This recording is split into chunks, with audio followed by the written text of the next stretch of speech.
ഞാൻ ഈ പരിപാടിയിൽ പങ്കെടുക്കുന്ന സമയത്ത്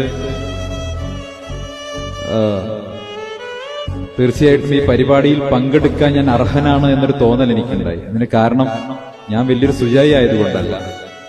ഒരു 2 വർഷം മുമ്പാണ് എന്റെ അമ്മ മരിക്കുന്നത്. അമ്മ ജീവിതാന്ത്യത്തിൽ ഒരു 5-6 വർഷക്കാലം പൂർണ്ണമായും പാരലൈസ്ഡ് ആയിട്ട് പാർക്കിൻസൺസ് രോഗം ബാധിച്ച് പാരലൈസ്ഡ് ആയിട്ട് കിടക്കുകയാണ്.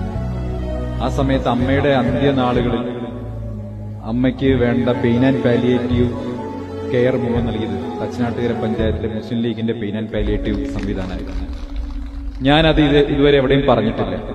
അമ്മ പോയപ്പോൾ അച്ഛൻ എന്നോട് ചോദിച്ചു, അമ്മയ്ക്ക് വേണ്ടി ഞങ്ങൾ വാങ്ങിയിട്ടുള്ള വളരെ വില കൂടിയിട്ടുള്ള ഈ ആശുപത്രി കിടക്കയും ഉൾപ്പെടെയുള്ള കാര്യങ്ങളുണ്ടായിരുന്നു. സ്വാഭാവികമായിട്ടും ഏതെങ്കിലും പാവങ്ങൾക്ക് ഉപകരിക്കും.